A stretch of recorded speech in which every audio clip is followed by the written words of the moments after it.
Today, I'm teaming up with Jeff Hoehn of the Mind Muscle Connection podcast for a special co-hosted Q&A where we'll share our thoughts on rest periods for muscle growth, managing your diet, unlimited sleep, what to do if you're gaining too much weight in a bulk, how to transition your training from a bulk to a cut, menopause and weight loss resistance for women over 50, and how to prep ahead of time for inevitable holiday feasting, all in today's co-hosted Q&A with Jeff Hoehn. Welcome to the Wits and Weights podcast. I'm your host, Philip Pape, and this twice-a-week podcast is dedicated to helping you achieve physical self-mastery by getting stronger, optimizing your nutrition, and upgrading your body composition. We'll uncover science-backed strategies for movement, metabolism, muscle, and mindset with a skeptical eye on the fitness industry so you can look and feel your absolute best. Let's dive right in. Hey everyone, and welcome to a special episode that dropped in two of your favorite podcast feeds, Wits and Weights and the Mind Muscle Connection.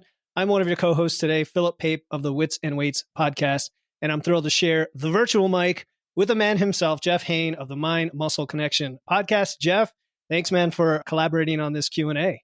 Yeah, no, thanks for setting this up. You definitely took the lead on this. You were keeping me very accountable to making sure that this ran smoothly. So I appreciate your ability to, kind of keep things running smoothly like that. It was certainly helpful, and you do a great job with all this stuff. So really looking forward to doing this as well, too. Yeah, man. Well, you always step up to the plate. I know how professional you are in the podcasting game, and it was super easy and efficient, I'll say, to get ready for today. We didn't have to do a ton of prep, but it's going to be solid. Yeah, and your professionalism with the podcasting and how you have things set up, definitely was eye-opening to me, especially the first time, when I came on before and then getting this set up. You definitely are really good at getting this stuff together, and definitely shows with how the podcast is growing and everything like that. So just wanted to kind of give you a shout out for that. Super organized, man. I wish I had 6 of your organization skills, and I would be doing a lot better if that were the case. So, dude, don't sell yourself short. Trust me, you're one of the guys I listened to early on and inspired me. So you get the information out there, and to this day I have you in my feed. So that's one of the reasons I reached out to you to do this. I'm still on there. That's good. Yeah, no, for sure. There's Jeff again, man. This guy. No, for sure. So, for those listening to my audience or in Wits and Weights, before we dive into the Q&A, I do want to quickly introduce Jeff. He was on an episode a long time ago I think we talked about maintenance, and he is the host of the Mind Muscle Connection, Jeff Hoehn, one of the shows in my feed, because, he gets to the nuts and bolts, the mental side as well, fitness and nutrition, and it's all science-based. But he also interviews some really cool guests like Steve Hall, which he introduced me to, and then I had him on the show. So again, I'm grateful for that. The main thing is, your shows are super practical. They focus on things like body recomp, which don't often get enough attention, but are important phases that a lot of people want to live in. I get questions all the time, like, what if I don't want to bulk? What if I don't want to cut? I just want to kind of get the best of everything. And he's got a really good workshop on that as well. So I want everybody listening to my show to go subscribe or follow his podcast, which again is called The Mind Muscle Connection. Over to you, man. Yeah, no, absolutely. That's a great intro. I appreciate that. So for my audience, as we're co-hosting this, so Philip, he hosts the Wits and Weights podcast. He has a wide range of coaches on. I feel like every week you have, new coaches on that, I'm not familiar with. So you do a great job, I feel like, of bringing those type of people on. But also you've had, people that my audience is probably familiar with, right? You've had Brandon on, I think, a couple times. You had Brian Borstein on, you had Jordan Lips on, you had Steve Hall on. So definitely some carryover there as well too. And I know for you, you have multiple episodes a week. You go over nutrition, lifting, muscle, metabolism, and fat loss. And I think you also give your unique perspective on things as well. I know you had your shoulder injury surgery that you had recently. So kind of getting that insight into it is super helpful. And so, you also do a great job of making it practical for everybody as well too. And I think that that's key, right? Because, some of the science-based stuff, it can go over people's head, and we feel like we're smart when we say it, but it's like, do people actually understand that as well? So I think you do a great job of that. And like I said, you're very professional. You're a super nice dude, awesome dude, down to earth. So I think that's another thing that can't go unnoticed. And again, everything's professional from your podcast logo, your background, everything, the sound, it all sounds great. So make sure you give him a follow as well too. Follow and subscribe, and enjoy this episode and obviously all future episodes as well too. So again, looking forward to doing this with you. Awesome, man. No, and I appreciate all of that. And yeah, I forgot Brian Borstein's another guy. See, if I listen to your show, I look who you bring on, I'm like, let me just go reach out to that guy. I'm on my show too, because they're awesome individuals. Well, I'll do that sometimes too, where like if I'm like, okay, who should I bring on? Always go and kind of check out other people's like podcasts as well too. You also mentioned something about science-based and also making it practical. And it's funny, one of the episodes I actually got a bad review on the podcast about was I was talking about how fat is oxidized and released from the body and all this. And it's like, this guy sounds like a Wikipedia article and he doesn't know what he's talking about. Like, oh my God, stuff like that hits your ego. But then you realize there's always some truth in, people are looking for understanding. So even if there's a little bit of truth there, I want to keep improving based on that. Yeah. And that's another cool thing, with you too, right? You, like you said, you want to learn, you want to get better. And, instead of letting that hold you down, you take it and you get better. And I think that's part of this whole process. And this is what I wanted to mention actually. So it did come back to me. I knew it would. You also introduced me to, listening to some podcasts on improving podcasting. And I am all about self-development and I like never thought about doing that. And so that's been super helpful. The Podcast Growth University that I listen to, and man, that's been super helpful. So I appreciate you sharing that with me when we connected, I think that was like a couple months ago already. So cool, man. Yeah, no, all these are skills, right? They're just skills. You got to put time into them if you can, right? We have busy lives. So it's like, which one do you do? The training, the nutrition, the podcasting, and so on. All of them. Yeah, all of them. I know all of them. Let's just do them all. It's more about harmony than balance is the way somebody put it to me. Yep. Cool, man. So for today's Q&A, what we did is we each chose 3 questions from each of our communities. So we're going to smush them together. We'll do Jeff's 3 first and then my 3, but we're going to take turns asking them. And then you guys, the listener and the viewers, can hear both perspectives. So you get a really well-rounded, solid idea of the things to consider in your own, fitness and nutrition journey. So I'm just going to ask you the first one, which is from your community, Jeff. And It's a classic one about training.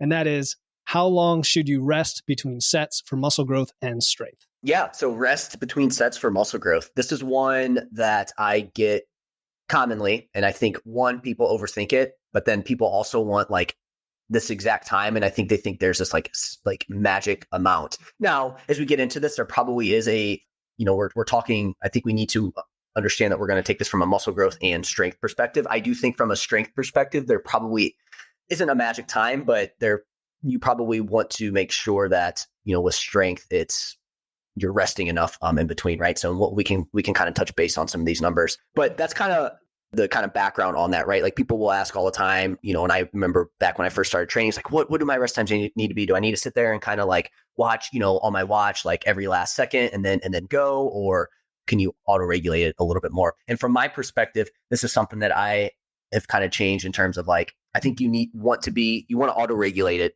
a little bit more. And what I mean by that is you can kind of have a time frame, but you want to kind of go off of your feeling and your feelings and how you're feeling in that moment versus like, okay, 2 minutes, I got 8 seconds, boom. Okay, now I can go again. Right.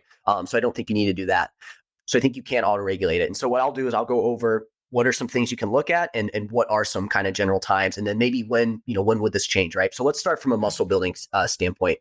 So in the research, I think there was a recent study that kind of showed like, hey, 2 to 3 minutes, you should rest in between sets. And, that's going to lead to more muscle growth than if you rest it for like, 30 seconds or a minute, right? But when you kind of dive in a little bit deeper, when you actually match the volume, yes, if you're doing 3 sets and then 3 sets and you rest for like 1 minute and then you rest for 3 minutes, because you're resting longer in the 3-minute one, and again, I'm just kind of making up numbers here, you will see more hypertrophy, right? Because you're more rested. You can maintain that volume load. You can maintain your intensity. But if you add in a few more sets in the shorter rest time, that can kind of offset some of that, right? So, so kind of increasing like your training density. So like if you do go shorter rest, you could potentially just rest less, and that will kind of offset some of that, right?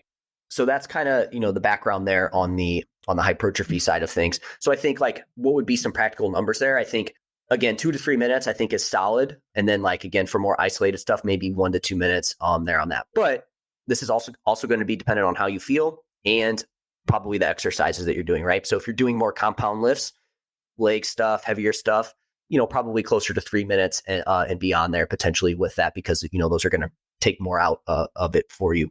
More isolation exercises, bicep curls, smaller muscle groups, maybe you can do closer to 1 minute, right? So those are kind of some practical numbers that you can take. But to be kind of, to take it from an auto-regulatory standpoint, you could also kind of go off of, your breathing in between sets. So if you're like, sitting there like, hey, I need to do a minute and a half, but it's like a minute and a half in, you're like breathing super heavy and you're not ready to go. It's like, okay, maybe you need to rest a little bit longer there on that, right?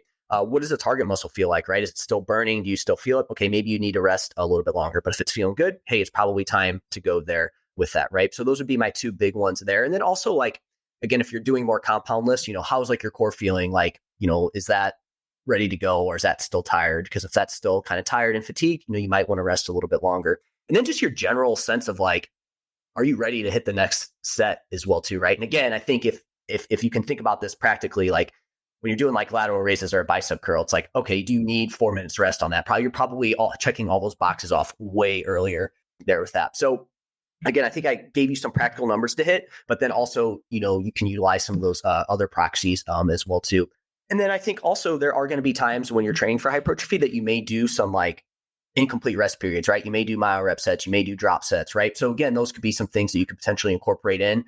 But just, again, that would be the goal there is incomplete rest on that, right? You're not trying to rest in between. So I think from a hypertrophy perspective, I think resting longer is never a bad idea because you're going to preserve, like you're going to be more recovered, you're going to be ready to go. And I think resting longer is not going to hurt you. Whereas I do think under resting could potentially hurt you unless that is the goal on there with that. The only downside with resting longer would be that's more time that you're going to be at the gym, right? So if you want to kind of increase that efficiency a little bit, you could improve that. So I think that kind of summed up the hypertrophy side of things pretty well.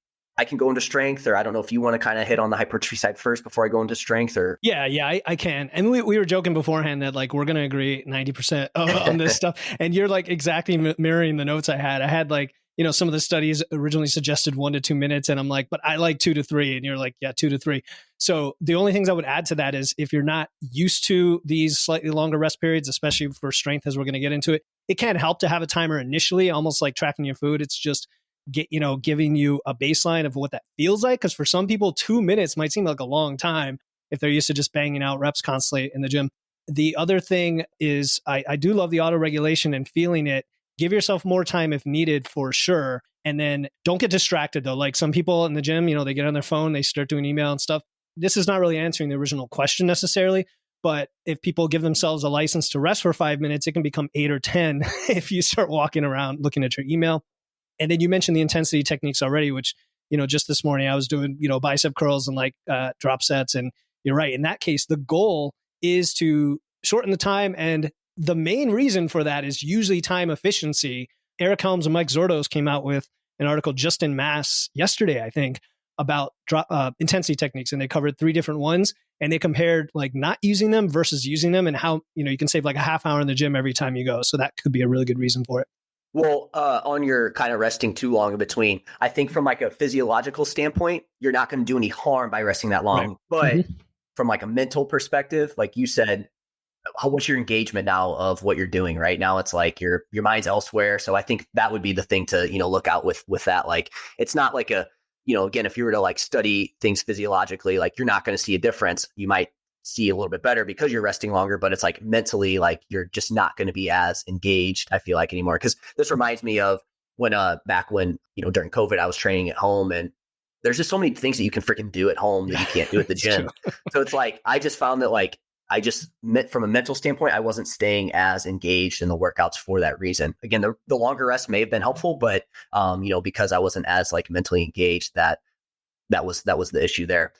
But you make a good point on like getting started. Like if you're used to like, maybe more of like a circuit style of training, like kind of like like those kind of like group classes, fat loss style workouts, that may be a little bit of an adjustment for you. Like you said there with that. But I think also as you get more advanced and you do it, it's like you start to learn how to, kind of push yourself a little bit more from a hypertrophy perspective. I think you get better at that, and you almost kind of want a little bit of a longer rest time. Whereas like initially I could see where, maybe you do have to like go slightly lower with everything because you're just not, the intensity is not there yet and everything like that. But that goes back to what we talked about with like the proxies as well too. So yeah, I mean, one last thing is you alluded to the strength regime of just being longer rest periods, right? And I know I found early on when I did starting strength years ago, and it was like, yeah, you can rest 5, 7, 8, even 10 minutes. I'm like, that's crazy, until I got into super heavy sets of 5 deadlifts. I'm like, now I understand. I get it. Yep. I understand. I need all the rest. And when by rest, I meant like sitting on my ass for just that time and letting my heart rate and everything get restored. It's crazy. Well, on strength real quick, that's where you do probably want to make sure you do rest a little bit longer in between, because with strength, we're kind of, you want to make sure you're fresh and you're able to lift the loads that you need to. So that that would be a time. And I feel like you do a little bit more kind of strength this type training overall, at least from what I see on Instagram. So, that would be something that like you would want to make sure that you do rest enough if you're going for strength, right? Because you really do want to make sure that you're recovered and ready to go. Where I feel like with hypertrophy, we have a little bit more of a leeway there with that potentially, right? Where it's like with strength, you can't use that kind of concept that we talked about of like resting less and then getting in more volume, because you want to make sure you can move the heavy loads that you need to lose and or move in strength. So that would be kind of the only difference there from like a strength perspective versus muscle growth. Yeah, in fact, it's kind of cool. You can take a hybrid approach almost, where if you're doing a heavy light medium style program, on the heavy day, you're going to take the full on rest as long as you need. But light medium day, you're probably pushing speed and volume anyway, so that you can use rest periods as a training variable. I've had it like programmed in. I'm going to do 30 seconds or I'm going to do 90 seconds specifically to show progression week over week based on that rest period. Kind of an interesting angle. Yeah, no, absolutely. I love that. Cool. Anything else you wanted to add to that one or anything? You want to No, I think it's good. Keep going. Yeah. Yeah, we gave people plenty of stuff, I think, to work with there on that. But we never really gave an exact number. And that's unfortunately how I feel like how it always is going to be. You're never going to get an exact number with things there. 1 to 10 minutes. Or no. 30 seconds to 10 minutes. Figure it out. Cool. All right. So another question I got was, are there too many cons of cutting during periods of low sleep? Should I just stay at maintenance calories? So when I hear a question like this, my instinct is just to say yes or no. And then I step back as a coach and I'm like, why are we asking about low sleep? That would be the first question I want to know is, is this a temporary part of your life because you're going to have a baby and you're going to have like 3 months where you're going to be shot? Or is it something you've like accepted as part of your life? Or is it a job issue or something like that with your schedule and you just can't get around it? I don't know. So that's the first thing I would ask is, do you have to have like all this low sleep? Because I think sleep is on the top 3 things that affect your strength and muscle development and recovery, along with training and nutrition, like in my opinion. So I would ask what it is. If it's a temporary part of your life, I would say maybe not a good idea to cut at the same time, right? If cutting isn't something you absolutely have to do for some specific reason, maybe do it when you're outside of that period. Consider the long-term consequences of that, because cutting calories on top of sleep deprivation is going to have just a massive impact on your insulin, your hunger hormones, your satiety, your, everything. It's going to be harder to stick to the calorie deficit, let alone the stress that it's putting on your body. So yeah, I would say they kind of go against each other. But if you're going to be at a period of low sleep for the next 3 years and there's nothing you can do about it, you might have to make some trade-off to fit in, a very conservative cut at some point. But make the trade-off so you're not going all out aggressive on your cut and all out 5 hours of sleep a day. That's my first thought on that. No, I mean, that's a good point, right? It's like, okay, well, why are you getting that poor sleep, right? Like, are you just accepting it because you don't want to get more sleep? Or is it like you actually have something, going on? Because I think that's, like you said, that's super important to find out there, because you're probably going to have to fix that at some point if you really want to have, you want to improve your body composition and things like that. Yeah, no, I mean, those were all great points. And then like you said, though, if you can't, like something's going on and you're not going to be able to get good sleep for 3 years or something like that, or whatever it may be, like, if it is going to be 3 years, like, yes, going into a less aggressive approach is probably going to be the way to go there with that, right? Like you said, like, maybe we're not going to be able to go all out and lose as much, weight as we want. It might have to be a little bit slower there with that to offset some of that. So those are great points there with that. But I think this person specifically that asked it, I think it was like I think they just had a new child. So that would, certainly be a time they're not going to get great sleep. And we both would probably be like, hey, we're not going to cut during this time, right? And I think you kind of hit on it. The big things are higher hunger, right? Cravings, that's going to lead to poor decision making, lower willpower, right? From that, which is just going to make the deficit harder. You're just going to have like more friction, like you said, insulin, higher hunger, things like that. But for me, the big thing is the lean body mass loss, right? That would be the thing that I would be most concerned about there with that, with the lean body mass loss. So there was a study, and again, I don't have the exact study here, but they looked at 2 groups, right? So one group had 8.5 hours of sleep, another had 5.5 hours of sleep, and they both were in an energy deficit. The group that was at 5.5 hours lost more lean body mass. They lost the same amount of weight, but they lost more lean body mass, right? So that just kind of goes to show that, potentially that's going to be a thing that we need to look out for here is that lean body mass loss, which in turn, I think with that leads to other issues down the line, right? We lose lean body mass during fat loss. you're probably going to be a little bit hungrier. And then on the way up, you're going to want to regain that weight. And now you do that quickly. Now you're going to gain more body fat. Now you're going to be at the same weight, but more fat, less muscle there. So I think the lean body mass one to me is the big thing that we need to look out for there with that. So question about that study. Do you know what the training and the protein was like there? I actually went over this on my Instagram and I'm pretty sure. So I'm going to pull it up. I'm going to look. I'm going to keep talking while I go through this, but I'm pretty sure that they weren't weight training, right? So that's obviously a big thing there with that. Like, obviously, we want to make sure we weight train. I don't think they tracked protein, right? And I would imagine that if these people weren't training, they probably did not care about protein either.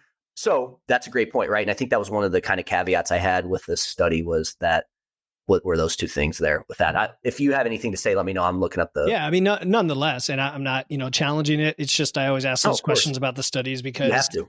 Hopefully if you are training and eating protein, that impact is lessened, if not negligible. I don't know. I know sleep deprivation, there are plenty of studies that show just a cascade of very negative impacts, even when you're gaining weight, right? In terms of like fat storage, visceral fat storage and stuff like that. And a lot of people misconstrue like the lack of sleep and weight gain as if it's causing you to gain weight. But I think a lot of it just comes down to the loss of muscle mass, like you said, and also the hunger, just the ravenous hunger. People will consume like 500 calories more a day by having an hour or two less of sleep on a ad libitum type diet. So did you find it?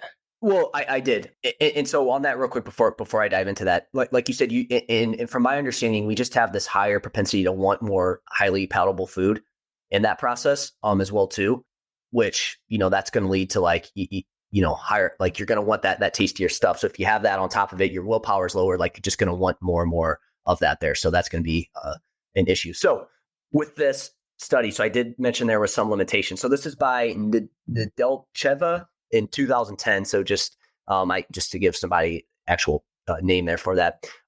In my post I made, I said there were some limitations to the study. It was a small sample size, so it wasn't a lot of people. Okay. It was only 14 days, so it was only 2 weeks. They didn't lift weights. And obviously, when we look at lean body mass, it's not just muscle, right? It can also be glycogen storage. It can be bones, organs, water, and everything else that isn't body fat. So we also need to take that into consideration there with that. So yeah. And I don't want the person asking the question to use any of that as a reason not to listen to everything we're saying here, which is don't cut aggressively and lose sleep all at the same time. Pick one or the other, or make the trade-off. I see it as kind of like a seesaw. One could be a little worse, one a little better, and you can, as one gets better, you've got a little more leeway on the other. It's a matter of trade-offs and how you feel, really, the biofeedback that you're tracking along the way.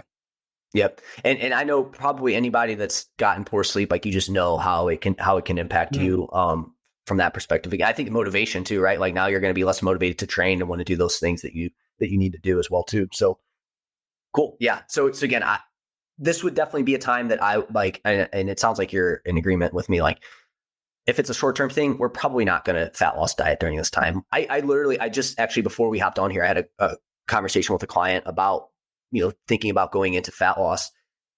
And it's just like, I mean, if you don't do it right now, it's like, can you never do it again? Like, do you have to do it right now? You know what I mean? It's like, I think a lot of times we think that we have to like go and do it right now. And if we're not fat loss dieting, we're not going to see any progress whatsoever. And that's just not the case, right? So I think sometimes taking the pressure off of that can be super helpful. For sure. Yeah. And a good coach or community who's telling you that, just like, look, do you really have to do this? If not, I'm giving you the tough love. Let's not. You're going to feel so much better. We can fit it in another time when it makes more sense. Let's check all the boxes first and let's go.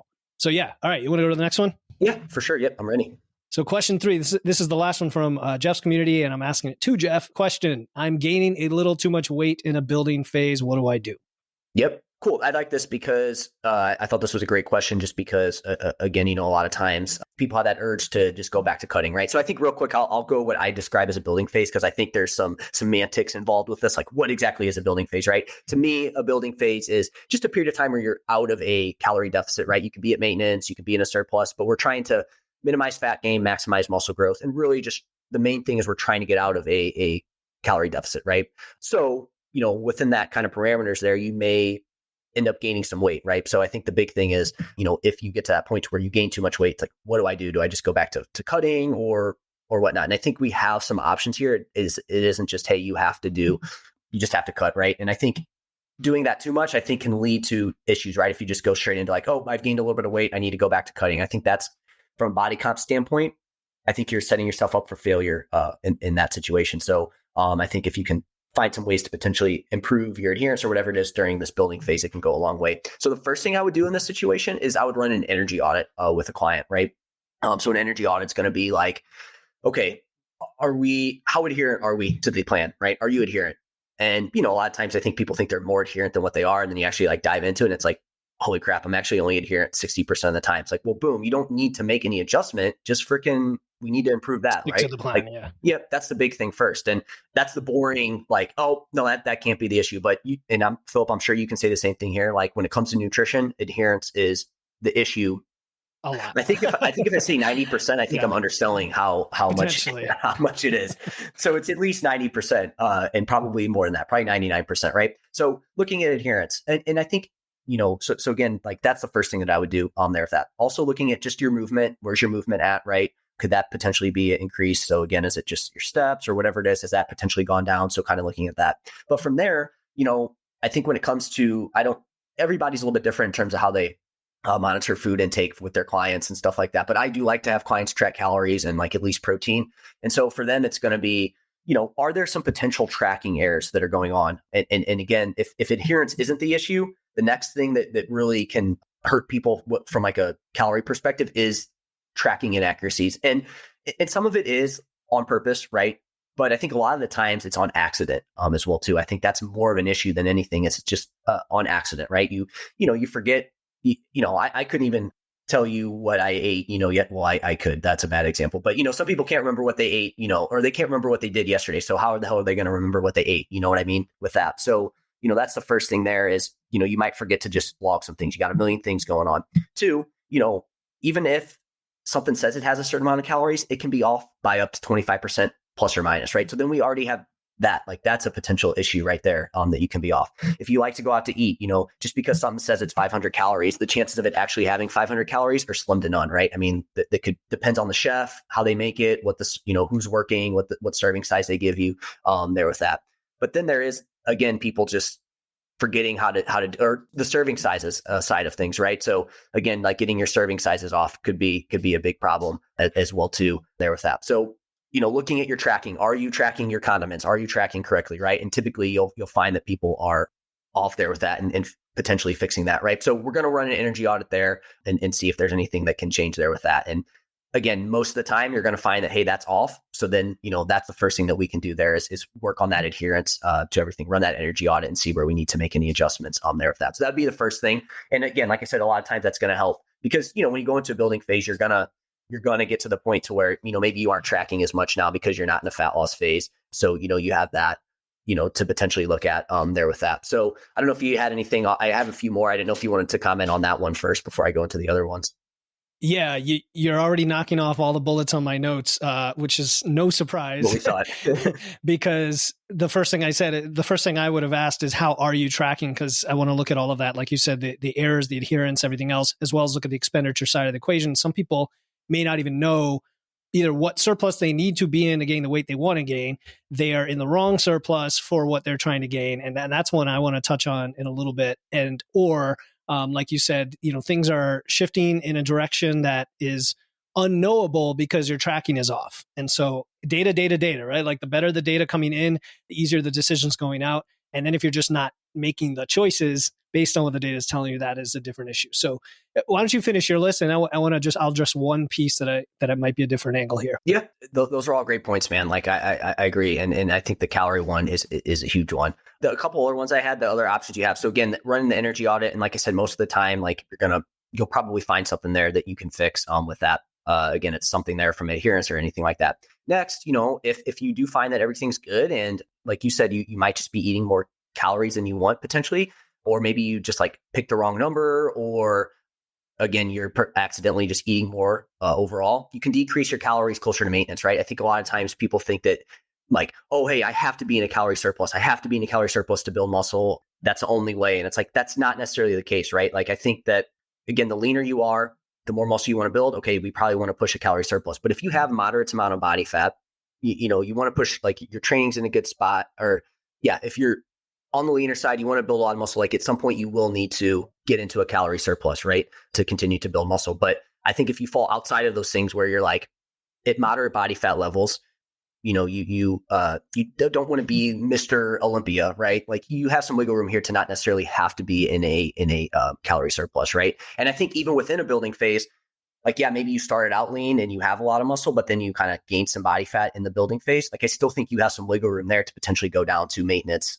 and continue to build muscle, right? Because again, you're at higher body fat levels. Now, I think people underestimate that aspect of an energy surplus is what are your current body fat levels? Because that's stored energy that you have right then and there, right? So, you have that option as well too to decrease your calories closer to maintenance as well too. And that's, you can kind of recomp in a way, right? Maybe you're not going to lose body fat, but you're going to be adding some muscle with not adding any more body fat in that process. Again, so long as your training's in a good spot, your sleep's good, you're getting enough protein and things like that. For sure, man. I want to piggyback off that because the idea of going back to maintenance, first of all, I love that idea as like a reset. Because if something else is off, if your adherence, your movement, your tracking has changed, and the movement, I know we didn't talk a lot about, but I mean, if you're moving 5,000 steps less a day because you're no longer in fat loss, you're like, well, I don't need to move as much. That could be pushing down your metabolic rate, and all of a sudden you're in an accidental surplus, not even meaning to be. But the idea of going back to maintenance, if you do that and then you're still gaining weight, you weren't really at your maintenance. Like, you didn't end up at your maintenance. So that tells you something too. One little extra thing I want to throw in here is, let's say you're doing all the things and you are tracking well and your step count and everything's consistent and you're still quote unquote gaining more than you want. I would ask, are you calculating the surplus correctly? If you have a coach, hopefully they know what they're doing and they're getting you in the right surplus. But one rule of thumb I've been using a lot lately is the 2,500 calorie rule. And I want to explain that for the listener because a lot of people haven't heard about this. We know about the 3,500 calorie rule, right? Roughly 3,500 calories of energy in a net pound of adipose tissue, a net pound of fat to lose fat. So when we lose weight, if we want to go at 1 pound a week, it's 3,500 calories or 500 calories a day. Pretty simple, like cocktail napkin math. When you gain weight, however, we're not just gaining fat, right? We're gaining some ratio of fat and muscle. Muscle being about 5 times as dense as fat means that you don't need as many calories to gain 1 pound that contains half of as muscle. And so it's roughly 2/3 if you just ballparked it and said, okay, instead of a pound a week, I would actually need to gain 2/3 of the calories a week to gain that pound if I'm going in a surplus. And therefore, if you're using the 3,500 calorie rule, you're actually eating a third more than you intended. So just a cool little fact for people trying to like thumb suck it and figure out their maintenance, their surplus calories. It's actually going to be less than in a fat loss phase. Yeah. And again, to piggyback off that, like, I think that's great. I think that's a great way to set it up to make sure you don't, gain too much fat in the process. I like, and maybe you do this too, but I like going off of like percentage of body weight gain as well, because that kind of tells you where exactly it's at, right? Like if you start gaining a little bit too much weight, chances are the quicker you gain weight, the more it's going to be body fat. So if you can kind of go off of where your weight is trending over time, like that can be super helpful there to make sure that you are, it's going towards more muscle than body fat. Yeah. I like 0.2 to 0.3 for most people. I don't know if you're in that range too. That's like, yeah. Ends up being about like 1% a month or something like that when you kind of zoom out there with that. Yeah. I mean, that's the way to go because then you can kind of like, that helps in your specific example there, where it's like, if you set your calories too high, because you have to be a certain amount of calories per week, like, oh, I need to be a 500 calorie surplus. It's like, well, for you, that may not be a 500 calorie surplus. It may be more, maybe less, because our bodies are, pretty adaptive from that perspective there with that. Before I started working with Philip, I had been trying to lose weight and was really struggling with consistency. But from the very beginning, Philip took the time to listen to me and understand my goals. He taught me the importance of fueling my body with the right foods to optimize my training in the gym, and I lost 20 pounds. More importantly, I gained self-confidence. What sets Philip apart is the personal connection. He supported and encouraged me every step of the way. So if you're looking for a coach who cares about your journey as much as you do, I highly recommend Philip Pape.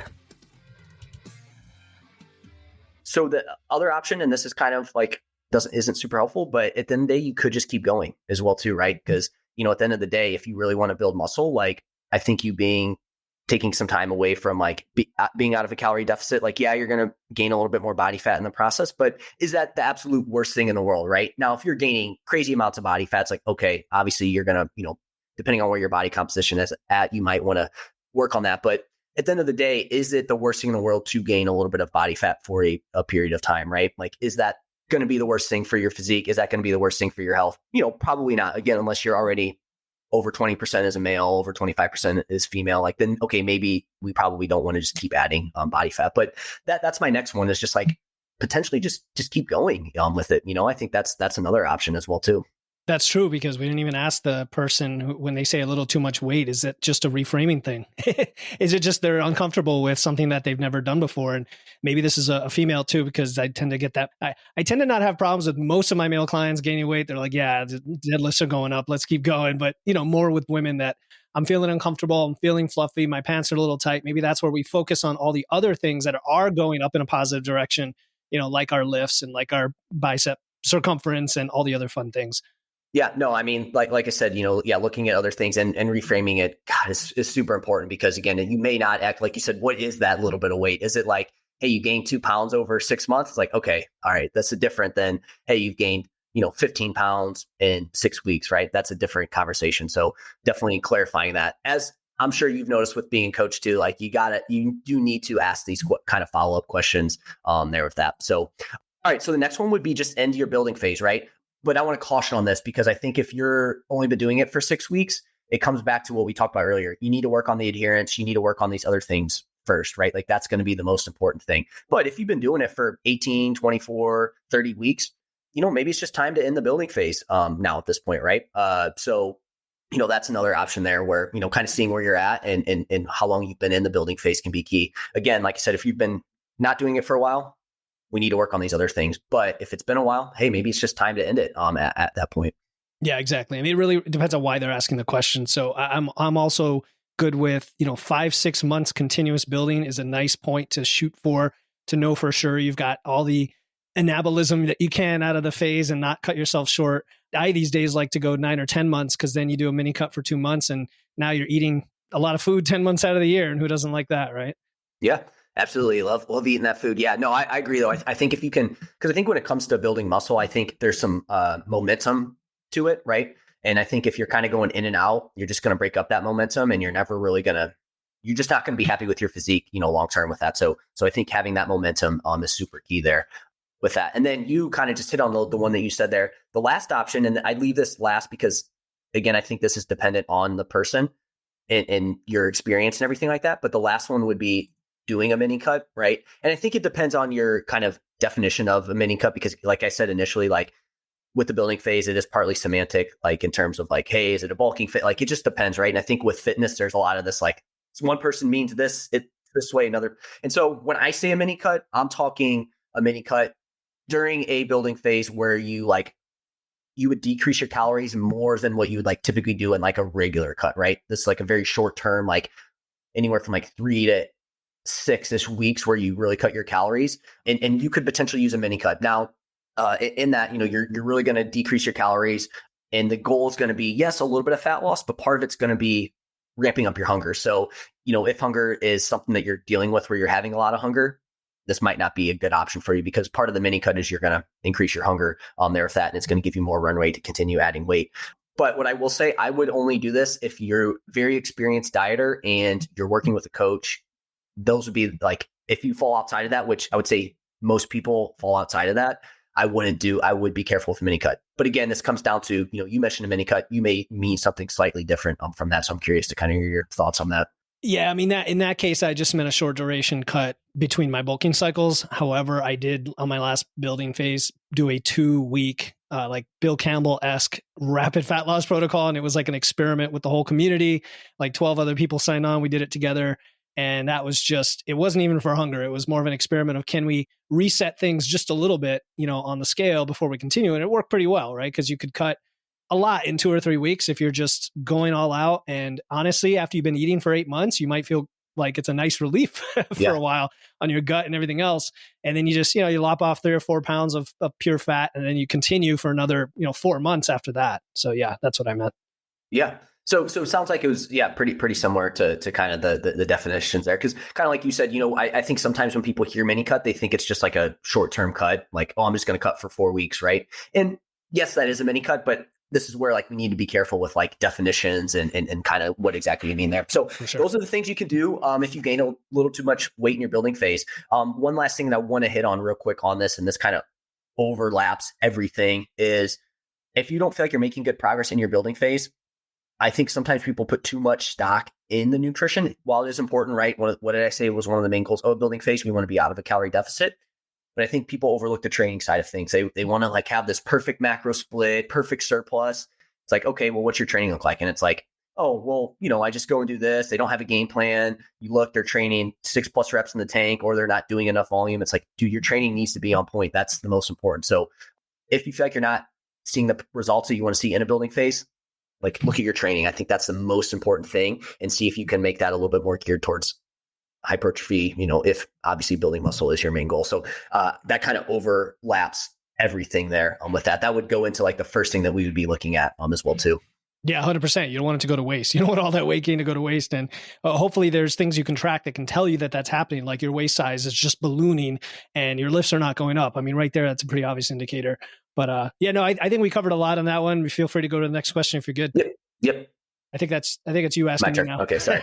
No. All right. So this is from your community. So how do I adjust my programming during the transition from a bulk to a cut? Which training variables are most important? So, this is a big topic, right? Like we could easily fit a 2-hour-long episode talking about training during a cut. And originally I was going to answer the question directly, like what are the variables I care about? And at the end of the day, I think they all matter. I like intensity, like load as the driving variable for holding on to that muscle mass. But I do think there's still a lot of play with volume, with sets, with recovery too, because recovery is going to be even more important. If you want to think of it as its own training variable, can be helpful. What I come down to though is the overall answer here is if you can have a program that helps you auto-regulate. You mentioned auto-regulation before in a different context, but for training, whether it's rep ranges, whether it's percent RM, whether it's RPE, even set progression, like a lot of ways to do that, you'll be able to continue pushing and training hard. We talk training hard, proximity to failure, a few reps shy of failure, whatever that means. And that's really what we're trying to get, right? Is that stimulus. So for me, I like hypertrophy style programs with rep ranges. I like percent RM based, like West Side style can be actually useful in a cut, believe it or not, where you're pushing your 1RM for the day, which may not be your PR, but then you can do back offs based on that so that you're hitting it hard. And then I also like the idea of spreading out fatigue, not locking yourself in the idea that it has to be 3 days, 5 days, 6 days, whatever. That recovery is very hard to come by the more deep you get into a fat loss phase. So all of these forms of auto-regulation that let you just train hard and get the stimulus is kind of the principle-based answer that I wanted to start with. And then we can get into things like, okay, but what about specific training variables? And this is where I'm going to turn it over to the master coach and trainer, Jeff Hoehn. No, I mean, dude, that's a good point. Like, I think no matter what, like you said, even if you're in a cut or a bulk, like you want that training intensity to be there. So that's, super important. Like that needs to be there. And again, this goes back to like, hey, what are these specific variables? And it's like, are you pushing yourself? Is that effort there? Right. And if that's not there, like you need to make sure that's there. So I think like as far as like some smaller things go, I mean, the only like when I saw this question, like the only thing I could really think of that I say would be different, because like you hit on the intensity, like we still want that to be there, would be maybe like, again, this is from a building muscle perspective. That's usually where I come from on these things, is maybe volume, but there's no like direct research that shows, hey, you need to do more or less volume. I think it comes back to what you said, auto-regulating it. Like how do you can you recover from it? Or if you are, then, you should probably, you can keep it the same. Maybe you could add more, right? If you're recovering from it. If you're not recovering from it, do you need to decrease it a little bit? Or do you need to look at your sleep and other things outside? You need to improve, like if you're going to a cut, do you maybe need to change your meal timing around to make sure you have plenty of food around your training sessions, right? Those would be things there with that. But I find that, again, the big thing that you want to do is if you're transitioning from a bulk to a cut is you really don't want to change anything. I think you need to train the same, right? Train like you're still going to build muscle, act like you're going to build muscle. I think a lot of times, and this is why I hear from clients that are going into fat loss phase, oh, well, I just know that training's going to suck and I know I'm going to not build any muscle during this period of time. And I'm like, are you sure though? Are you sure that you're not going to do that? Is that more of a mental thing that you think because you've heard this, that like, oh, hey, that's going to happen. This isn't the best. You're not in a surplus or you're not going to build muscle. But we have research that shows that you can still build some muscle in a small calorie deficit under the right circumstances, right? So because I think if you go into it thinking like training's going to suck, I'm not going to build any muscle, I think mentally now you go into your training sessions and that kind of impacts how hard you can push yourself in your training. And then, yeah, now you're going to set yourself up to not really, push as hard. So I would kind of challenge you, not you, Philip, on this, but I would challenge the listener, like, are you for sure not going to build muscle? And are you for sure going to like, your training's going to be impacted, right? So I think at the end of the day, you don't want to change how you're training, your weight training in a cut from a bulk to a cut. Yeah. And so I have some more things that came up since you just triggered a lot of great discussion there. One is about the maintaining of muscle mass. I mean, we've seen studies that show as little as like 1/8 the volume is potentially can maintain your muscle mass. Now, I believe that's not necessarily also while you're in a cut, like there's some trade-off you're making, but it takes a lot less volume to just maintain muscle mass. Like Jeff said, maybe you can still even build a little bit, or you may need to overcompensate for that minimum during fat loss because you don't have all the resources coming in. You're trying to keep the protein high, but you don't have many carbs. Your probably sleep is a little bit tougher to come by, and all of that. The second thing is people don't realize you're losing weight. So if your reps stay the same and your load's the same, your relative strength just went up, right? That's really important from a framing perspective to say, no, I'm not actually getting weaker. I'm just getting lighter. It's like when you're the other direction, you do chin ups and you get heavier and you get the same reps, same thing. You actually just got stronger, right? So think about that. There's also a difference between strength and muscle mass in that, the lack of energy and lack of resources and lack of carbs may cause you to feel like you're less strong or like you're losing strength when you might still get the reps and you're still holding on to that muscle. So there's a lot of psychology and mind games going on. And then recovery, I do want to come back to that, especially for us older guys and ladies, when there's a lot of life stress, sleep can be a little bit hard to come by. You're worried about the joints and all that. And now you're lifting heavy with very few calories coming in. It can all kind of add up together to where you really have to pay attention to that biofeedback of your soreness and your ability to get through a session. Think about like, are you training fasted or not? Because that can make a big difference. When are you eating your carbs during the day? You might have to make some subtle changes based on this like limited pie of food coming in. The last thing I was thinking of is if you are more strength focused and you're doing like a sets across or a 5x5, 3x5 type program, that is going to be very difficult to progress during fat loss. And you could get discouraged if you're not just pushing the weight every session. So that's where you want to get creative and maybe switch to like rep range scheme. Or even I've done something in the past, Jeff. I did a sets-based progression during fat loss that was super effective, where you start at like 3 sets. You do like 3, then 4, then 5, then 6, and then reset at a slightly higher load. And the body's ability to kind of handle the submaximal during fat loss seems to be more effective, and then you're still getting all the volume. So just threw a whole bunch of details in there that I thought that came up from what you mentioned.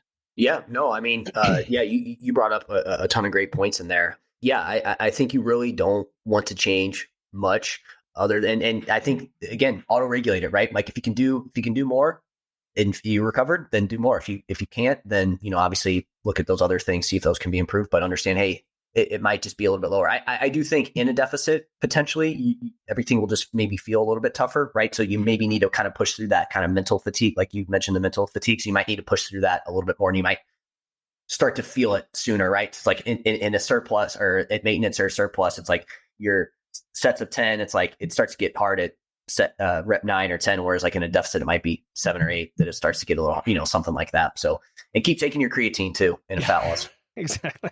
Keep taking your creatine.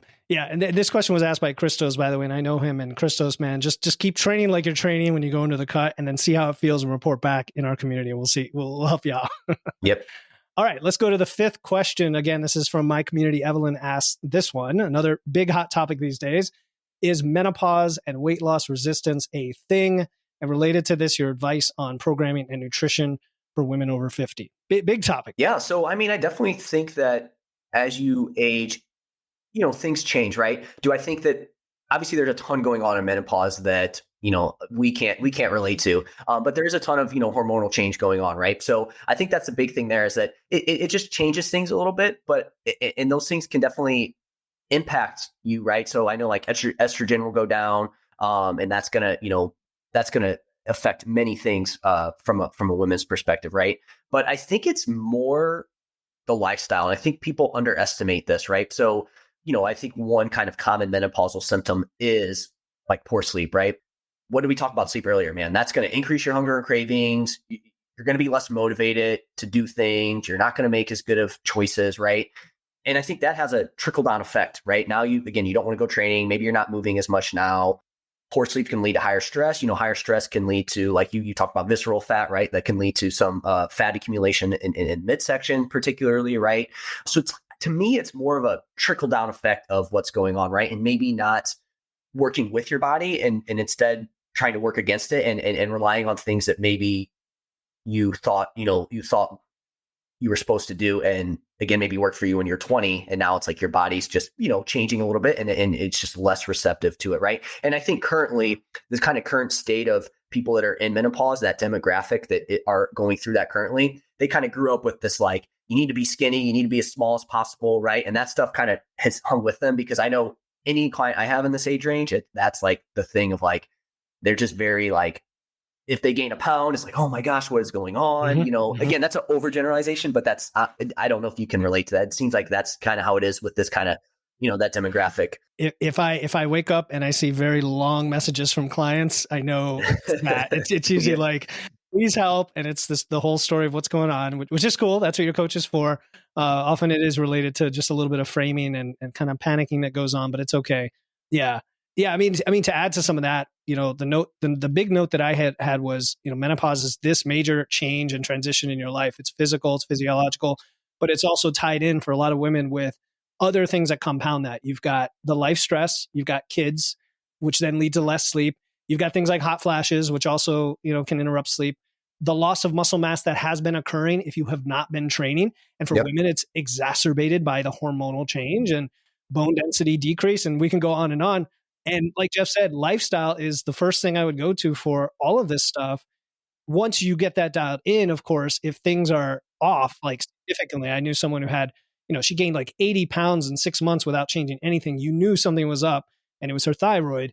And that can happen as young as, I've seen, 8 years old, right? So a lot of women out there, they, I know we're talking menopause, but like the gaslighting in the medical industry and everything that leads to decades of not dealing with the issues.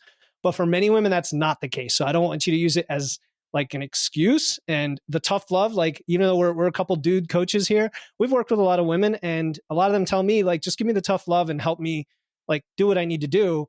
If I'm doing all those things and I know there's still an issue, okay, let's look at hormone therapy and whatever else, and take care of all the things outside the gym as well.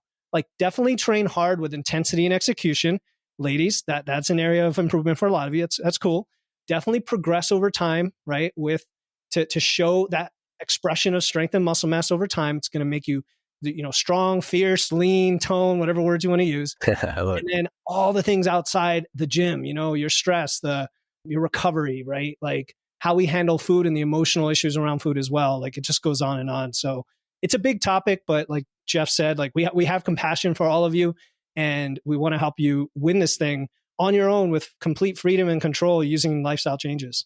Yeah, no, I mean, you hit on it perfectly, right? Like, I mean, and it is like we said, like you said too, like, we know it's a tough time, right? Like, very empathetic towards that, right? It's like, oh, Paige, it's, whatever, like, suck it up. Yeah, no. Yeah, just like, we're not saying that. But, I think a lot of times people overlook that. I would say from a programming perspective, I can just kind of hit on maybe some few like kind of common mistakes I see from a programming and nutrition perspective with this demographic. I think it's the way they train, right? I think it's, again, I think their kind of mindset towards exercise is more sweating, more feelings like the exercise is super hard, getting that heart rate up. I have to feel like super beat up, right? Like more cardio based kind of style training.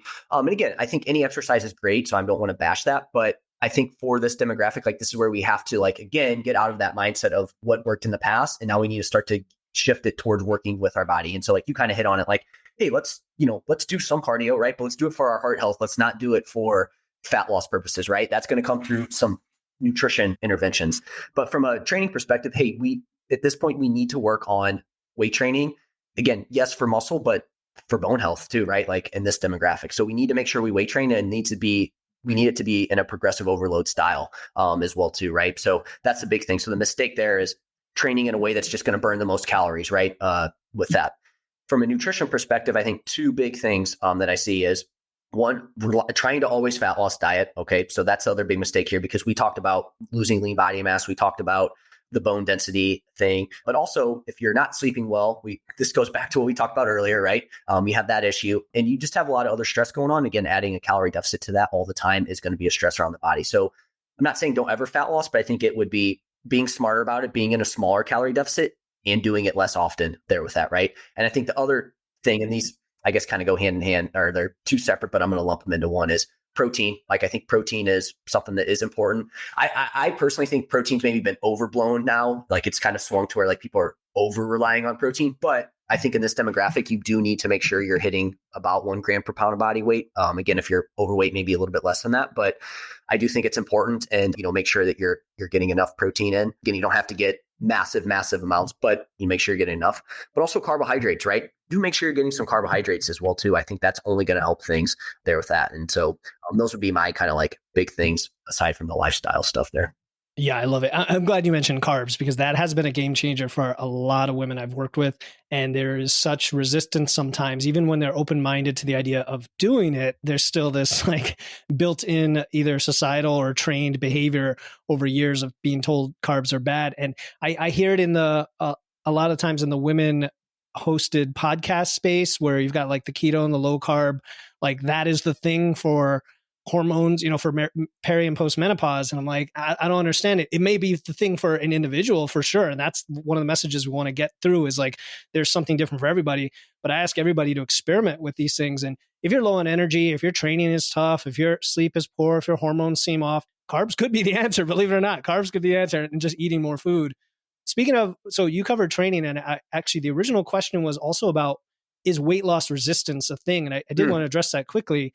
Yep. I think for men and women, as we age, with the loss of muscle mass, if you're fairly sedentary, if you're not training, your metabolic rate is just going to slowly go down over time due to the loss of muscle mass, but also probably lifestyle. You're sleeping less. All the things we talked about before, higher stress, less movement, you're sitting at a desk all day. It just all adds up.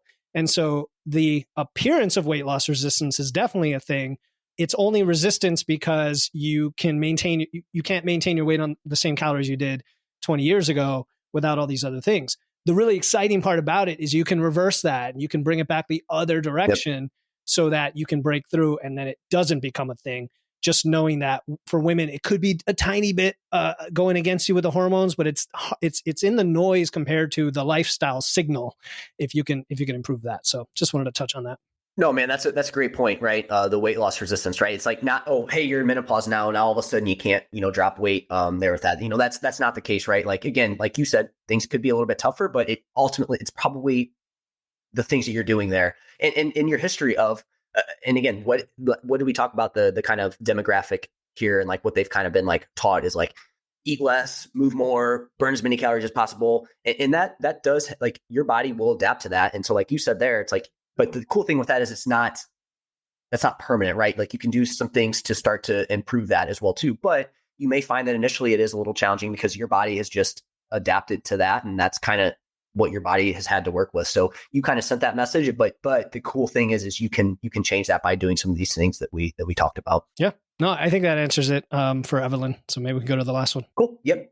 How do you prep before a season of going nuts with food, like Thanksgiving, Christmas? And this is from John. So, John, you're the only person that would do that. No, I'm just kidding. No, but I do love the question. I want it in there verbatim because I think this is a great reframing opportunity. The first thing I would ask you, John, is like, are you really planning to go nuts for like a multi-week or multi-month binge fest? Right. That's one thought. Or is this more like, that there's a few days coming up here and there, the parties and the holidays, they're 1 or 2 days at most, usually for most people, maybe a few extra days. And is this where your current eating is restrictive, and then the holidays come around, you feel like you can't enjoy them because you're trying to adhere to that, form of eating? I mean, that's one thing I would ask just from a reframing is, you could probably, for a lot of people, I would say who I coach, just relax and enjoy the day, right? Like just enjoy yourself. You may not even need to track. You may not even need to plan. And the most that it's going to do is if you overconsume by 2,000 calories or 3,000 calories, you're still going to gain less than a pound of body fat. However, I'm going to say that if you're going to enter a period where you expect to indulge more, I would say, is everything dialed in to begin with, right? Like for John, I'm just going to say all the other things in the rest of this podcast apply to you too. And is all that dialed in? Because I'll tell you what, if it is, like, I don't even think about holidays anymore. I'm like, everything's great. Holiday comes, enjoy myself, move on. The next day you get back on track. You don't make up for it and you move on. However, if you're going to go on a cruise for a week, I get it, right? There's like unlimited, very rich foods available to you. Can you plan ahead? Sure. Like you can be prudent and have a little bit of restraint if you'd like ahead of time and have maybe even do a little mini cut or whatever. But you can prioritize your protein. You can maybe bank a tiny bit of calories here and there. There's little strategies like that. But I think the most important strategy is just to plan for it and give yourself a plan of what works for you that doesn't feel restrictive. And that could be like, okay, I'm going to have 3 drinks instead of unlimited drinks, of alcohol, or I'm going to eat all my protein and salad type foods first, and then I'm going to indulge on, grandma's apple pie. Like, it's just simple. We're adults here. And like, I heard somebody say on a podcast, you can go to the grocery store right now and buy an entire cake and eat the whole cake if you want. Like, we have that choice as adults. You're not going to do that though. And so there's a spectrum of choice here. So let's reframe it. Let's not sweat over it. And let's do all the other things we talked about in this episode. I think it'll be golden. What do you think, Jeff? Yeah, no, man, those are great points. Like, definitely, like, have some sort of structure to it, right? I think that this is where sometimes from a mental perspective, you can start to see how people think with some of this stuff. Like, oh, I need it to be all or nothing, right? I either need to be fully on it or I can't do anything at all. It's like, okay, well, you're missing out on a ton. And if that's your thought process, it's not the Thanksgiving that's the issue. That now it's a mindset thing that needs to be worked on there with that, right? This reminds me, I like to put money away, for my investments account, my retirement accounts and things like that. Well, I kind of got to a number in my head that I needed to put away each month. And it's like lately, expenses are up and I haven't been able to put all that in, but I'm like, dude, why? I don't need to put that. I can put in a lesser amount and it's fine. Like, it's still going to help build it, but I started to see this like kind of all or nothing mindset think into it. And I think that kind of reminds me of that there. So, but no, you had great points there. Like, have some sort of structure. Something is going to be helpful on there with that. And you may have kind of hit on this, but like some things that I thought over, like, it's not those events that are the issues. It's what you're doing outside of it that I think is the most important. Like, if you're staying on top of it, then again, maybe not even 100%. Well, that's better than you just like, well, yesterday was Thanksgiving. So you know what? Now I'm going to also go and eat 2 pizzas for the day. It's like, come on. All right. You need to, what you're doing outside of that's going to be key. But like we said, I think other things it can do are lift weights, because again, if say you are in some sort of energy surplus and you're lifting weights, well, hey, that's going to be better from that can help you build some lean body mass in the process. Make sure you're moving, getting your steps in, throughout that time, because that's going to help you increase your energy expenditure, right? I think this period of time comes with, colder weather. And I think people tend to be less active during this period of time. And if you're not weight training and you're not staying active and you are eating a lot of food, it's like, where's that food going to go? You're not really, your body's going to be like, oh, well, hey, let's store this as body fat, right? Whereas if you stay active and you lift weights, like, that's going to help shuttle that food into place, like, again, to your muscle. It will shuttle it to your muscle, right? And you can use it for energy and it's not going to get stored as body fat. So those would be the big things there with that. And maybe here's one like last thing I would add to this is maybe kind of reframe, like, when you're going to like try to drop weight or lose body fat, is that the best time to do it then, right? Can you maybe, from like October to January, maybe that's your maintenance time, right? You're more focused on you're not focused on losing weight. You're more focused on lifting weights, getting enough food in, but not too much. So then that way it's like, because if you go into the holiday season, coming off a cut, you lost 20 pounds, you're being restrictive, you're super hungry. Well, now it's going to be really hard to manage that period of time. So maybe use that as a time where, hey, I'm not going to fat loss diet during this period of time. I'm going to wait till, January starts or something like that. That's just another potential thing you can add in there. Yeah, that was actually added. I wrote that as you were talking, and then you beat me to it. But aligning your periodization of your nutrition with the year or with the seasons is really good. I mean, I almost inevitably do that with clients. We try to kind of, depending on when they start during the year, we look at that and we say, okay, does it make sense to be fat loss? Have a fat loss phase here, or would we rather be eating more here? And this can go for the short term as well. If you know you're going to have a 2-week long vacation or you're going on a trip or something like that, those are moments for diet breaks. Those are moments for going back to maintenance. If it's a bunch of those, like in a short period, like 3 or 4 months, maybe that's your bulking or your maintenance season. I know, Jeff, you're big on like recomp and maintaining kind of that leanness. So, but I would even say if you're willing to just gain the weight, that's a perfect time to do it as well. I try to do that because most people who aren't tracking any of this stuff, who are not in our world, gain all their weight in those couple of years, months of the year, which is insane. When you think we got 12 months out of the year and they gain it all then. But if you intentionally gain there because you're building muscle, then great. Then you just solve the problem. You just offset the problem because the rest of the year tends to be easier, quote unquote. Yeah, no, absolutely. And just make sure you're lifting weights in that process. I think anytime if you're going to be gaining a little bit of weight, if you can lift weights, that's going to help offset some of that weight gain, at least help shuttle it for better use there with that. So. Yeah, man, I think that's it. I don't know if we wanted to add anything else to this or no, wrap I feel up. good with it. Cool, man. So, I mean, that was a lot of questions, but I thought it was nice to have both of us there and kind of share our perspectives and bounce off each other. And, thank you for doing this because this is, co-hosted episodes dropping on 2 podcasts. If you're listening, it's Wits and Weights and the Mind Muscle Connection. And you got to see some similar but unique perspectives from 2 different coaches who both, we care a lot about our clients and about you as the listener as well. And at the end of the day, you've got to find what works best for you and find the information and a community or coach that can help you, especially if you want to like accelerate getting to that answer for you. So those are my closing thoughts. Yeah, no, I want to thank you for, like I said, you got all this set up, man. I thought this was super fun and I would love to do more of these. I think it's really cool to get these questions from both of our communities and share our thoughts on them as well. But yeah, no, I mean, like you said, there was a ton of information in here, but I think probably the takeaways are get good sleep, lift some weights, and look at your mindset and work on that with the coach because that can be super helpful there with that. So yeah, a ton of great information. I think ton that you can take away in this. So I think now I'm gonna hand it back to you there for that. Yeah. And for those listening, like if you want to hear us do this again, send us a message. We both have our contact information in the show notes, whether it's IG or email, and send us your questions or just tell us what you thought about the show and anything we could do differently. And to the Wits and Weights community, don't forget to look for the Mind Muscle Connection in your podcast app. Go subscribe and follow right now. You won't regret it. You'll get a ton of awesome episodes in the near future. I think he drops like 3 a week of just solid gold. And I'll include the link to the show in my show notes. Yep, absolutely. And same thing for my audience. Go follow Wits and Weights, subscribe, leave a comment as well too. Philip loves those comments as well. He loves getting those. I know you also have a really good community as well too. And I think you just opened you have like an education platform as well too. I think that you. Yeah, man. No, thanks for the plug. Yeah, it's called Wits and Weights Physique University. It's courses and community. Yeah. Sounds awesome. Sounds like stuff that would be right up the audience's alley there with that. So sure. Yeah, definitely go check that out. And again, man, appreciate you putting this together. You definitely, I'll have to say, and I said this earlier, Philip definitely took the lead on this and really got it together. So appreciate that. And like I said, it was super organized on your part. So appreciate that. Yeah, man. Giving each other a spot. That's what we do. Yep. All right. It was a lot of fun, man. Thanks for doing this. Yep. Thank you too. I had fun.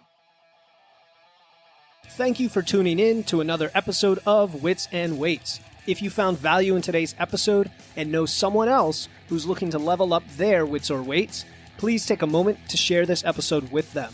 And make sure to hit the follow button in your podcast platform right now to catch the next episode. Until then, stay strong.